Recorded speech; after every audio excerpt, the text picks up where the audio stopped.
Picture this, 18 who's under the age of 18 gets pregnant. The dad chooses to abandon the teen mom.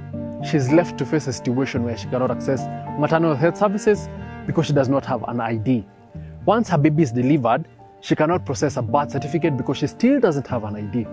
And this is just one of the many challenges she'll have to face. Now, in honor of the Day of an African Child this year, 2024, Pulse features the story of these teen moms.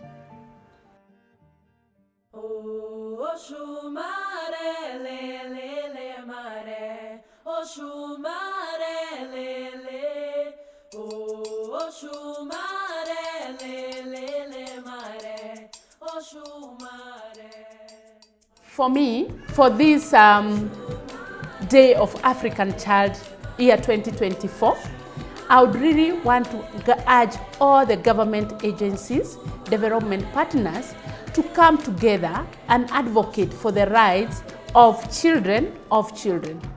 They should not be violated. They should enjoy the benefit of being children in Kenya as any other child. So if we come together, we can be able to see how to address this issue. First of all, we prevent teenage pregnancies, and then when they occur, what do we do? That is the question we need to be asking. Mathare Children Fund was established in 1999, and the main goal was to provide education to the most vulnerable. And this was one way we were feeling like would promote the children's rights, because once you give them education, in future they are able to cater for their own needs as well as the needs of the children that they are going to bear at that particular time. The theme of this Day of African Child is about education for all children, and it has to be now. But I think we are very far away from attaining that, because you find, especially where we work in the informal settlements, many families are hardly even affording a meal per day. And therefore, education becomes more secondary. It's not given a lot of priority. Mathare Children Fund was established in 1999, and the main goal was to provide education to the most vulnerable. And this was one way we were feeling like would promote the children's rights, because once you give them education, in future they are able to cater for their own needs as well as the needs of the children that they are going to bear at that particular time. My name is Kate, first of all. I'm a teenage mother. I have a kid, a baby girl. So when I first found out, I was very confused. I had mixed feelings. And then when I told my mom, akaniambia nilikupeleka shule kusoma makupata bola. So akaniambia nitafute tu venye nitajipanga hivyo.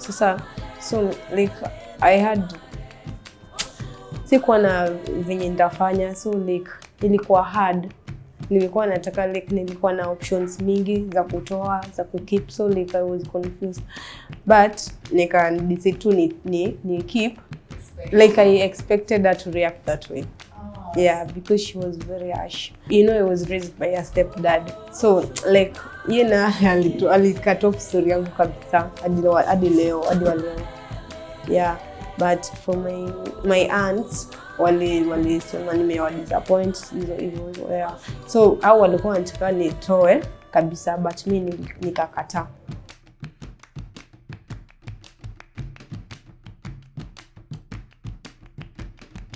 My name is Sharon Awol. I work for Mathare Children Fund for Nairobi. Yes, we run a lot of programs, one of which is the community empowerment program, where we have the young teen moms from Mathare and the neighboring informal settlement. We train the teen mothers in vocational skills and also life skills. In vocational skills, we train them in garment making, shona mango, and beauty and hairdressing. The most vulnerable are the age brackets have been 14 to 20. Most of them, but to some extent we got up to 23 girls, 23 years of age, who are vulnerable. At that age, you find that she has not attained her ID, and so to some extent she is limited in acquiring some services. So when they come up, we treat them individually, that is individualism. separate from the others, so that you get to the bottom line of whatever the teen mom needs. For example, when she comes in, you find that at the moment when she's moving in, she's broken, she needs some sort of counseling. They need the counseling part of it, but they feel like they need to go back to school, and that is her major need. Though she has not accepted the fact that she's a teen mom, she was pregnant at an early age, like her main aim is to go back to school. But we found out that despite ignoring the mental well-being of her, even if she goes back to school, she won't perform. Mathare Children Fund has taken over 1,000 children through scholarship program, and through this scholarship, we have transformed children, including street children, from very poor background to be meaningful people in this country.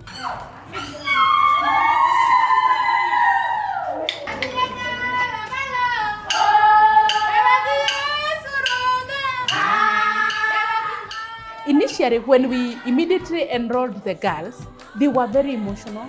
They were dull. They're just sitting somewhere. You would go to a corner and you find a teenage mother seated and they're just crying. And through learning and through support from our partners, we learned from one of our supporter, a friend, that dance therapy is very important in opening a conversation around mental health issues. So when we just enroll the teenage mothers here, we start engagement through dance therapy. Because when people dance, there are certain hormones that are released in the brain, and they are able to make someone relax, someone feel like they would want to share what they are going through. We may not say we are perfect, but our model of mental health, addressing mental health challenges for teenage mothers is working out very well for us. And we find by the time they are leaving, they're all smiling and shouting. And even they don't want to go away from this place. They feel like this is hope, because we have provided them a very safe environment to discuss the things that are affecting them as teenage mothers.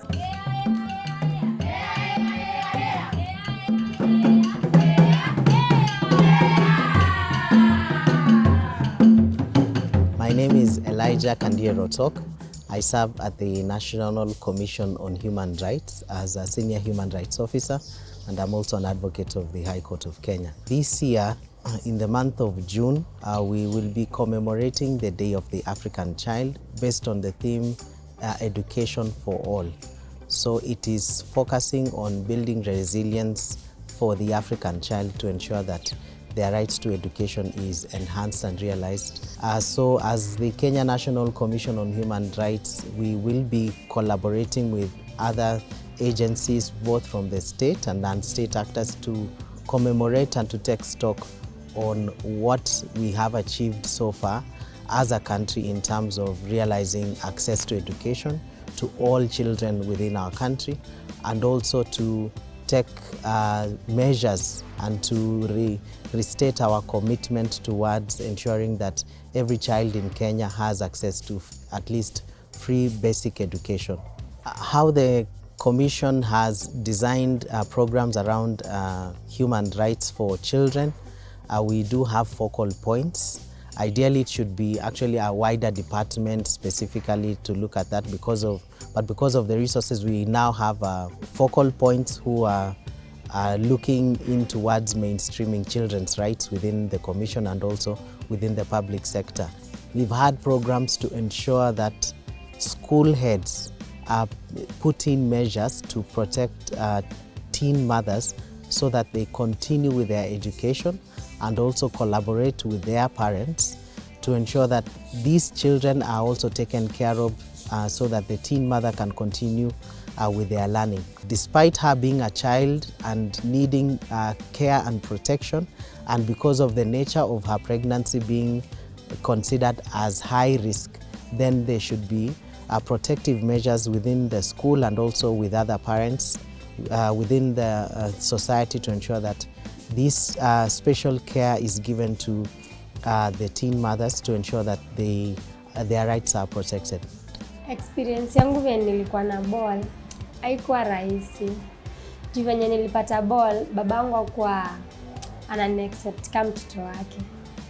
Ilibidi sana nitoke kwetu, niende nikae kwa kina boyfriend. Watu wa community pia Huko haikuwa inanibamba sana. Juu alikuwa nikitoka nje nasema huyu msichana ni mdogo na ndio ashabeba mimba. Akaja mambo ya watu wakubwa. So I felt guilt. Dream yangu ilikuwa nisome, nikimaliza shule nikuwe daktari, nikuwe nasaidia watu, familia, yote. Venye mimi nilikuwa na ball. Juu saa hakuna kitu nilikuwa napata kwa wazazi, ilibidi sasa nitoke kwetu niende kwa baba mtoto. Ndio akasema pia anacha shule, ni venye saa atanisaidia. Responsibilities zenye napitianga nikiwa na stress, mimi hufunga mlango na kulia. Nikishatoka hapo nasema maisha ni kung'ang'ana. Ije nenye nilikuwa na ball, juu sasa nishazaa mtoto pia ni mkubwa. Nikimuona mimi ufurahi, nasemanga ningemtoa. Sasa singekuanga hata na yeye.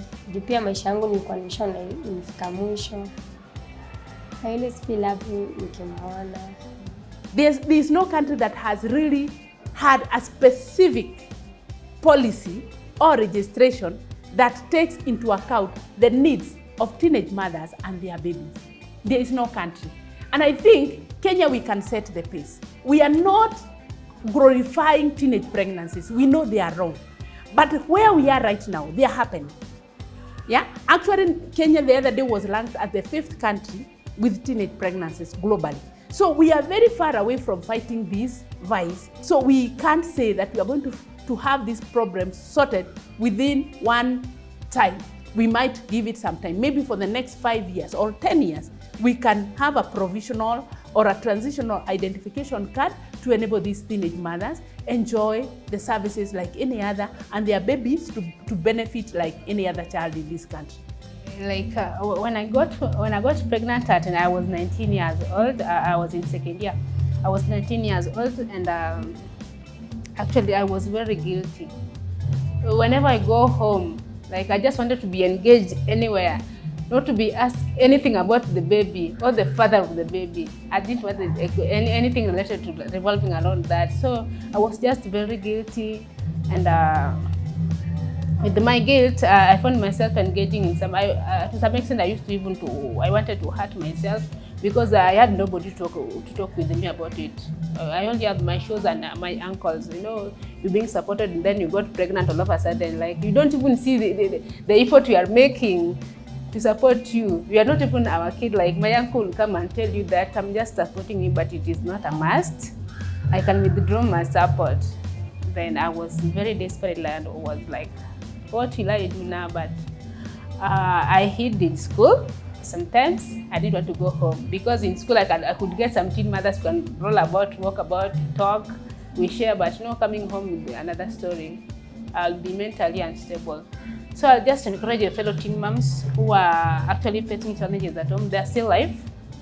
We need just to be resilient enough. Yeah, it is just a period of time. Yeah.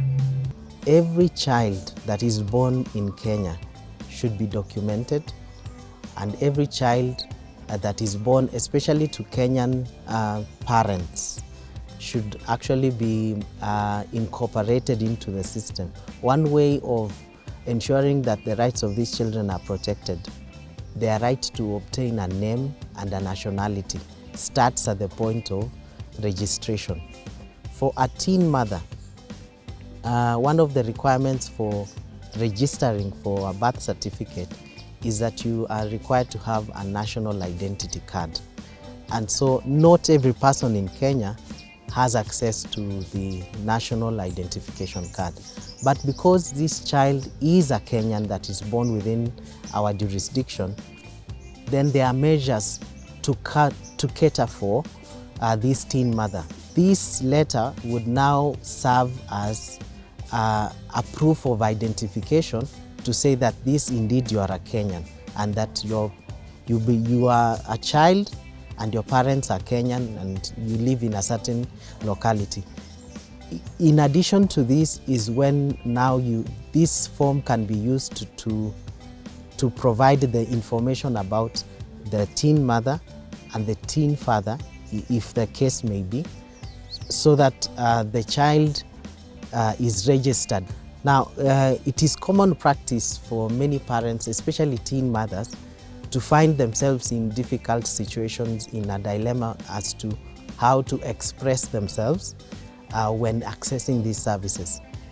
In the past, they've recorded issues relating to admonishment, stigma, discrimination, and just the manner in which they are handled within these facilities that provide services, especially at the health center and even at the point of birth registration. This has contributed significantly in teen mothers shying away from getting these services. And it is important that we sensitize the service providers, those government officials that are providing these services, to look at these children as persons who have, due to the occurrence of nature, have found themselves as parents, and therefore they should accord them the respect and dignity that they deserve, and not to be quick to admonish or be quick to utter words that would either be condescending or treating them in a manner as though they do not deserve this care. And so they actually require more special protection and care in terms of handling, because they are also sensitive, they are children, and they are also in the process of development. And so that protection is what is required, that can be attained through more sensitization and more conversations within the community, and also the government officials who provide these services.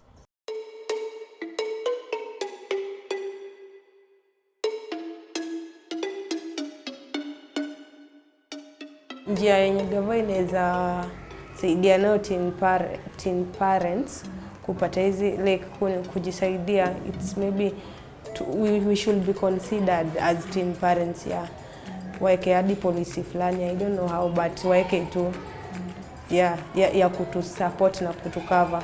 Yeah. Mimi nilisikia kuna form inasaidia wasichana, inajiita MCFp Nairobi. Nika decide kuja kwanza niangalie venye kuko. Ndio nikakuja nikaleta ma documents, nikaambiwa kuna courses wana offer na unachagua yenye una feel unataka. Mimi nikafeel nataka cosmetology na niko ready kuifanya, juu nataka nisaidie mtoto wangu na wazazi wangu.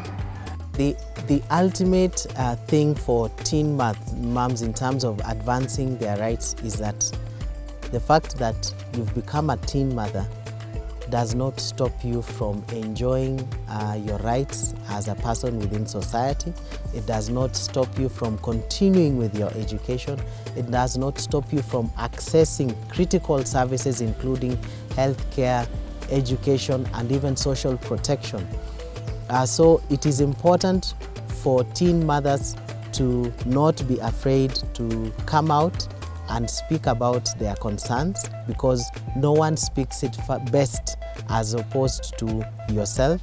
And for collective government entities to take considerable steps, especially for care and protection for teen mothers, and to ensure that there is more awareness within our society, so that children who have gotten pregnant are not looked at or frowned upon or discriminated against because of their status.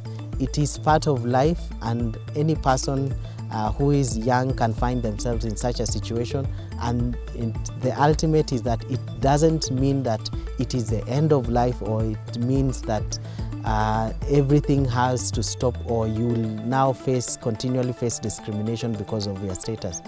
And that any person who in the event has been discriminated or has found themselves in a position where they consider that their rights have been violated, especially for teen moms, they should also feel free to complain to us, and we'll be able to take considerable action against any person or any institution that discriminates against any teen mother or any child who is in the process of accessing services because of the status of either their pregnancy or because they are child mothers.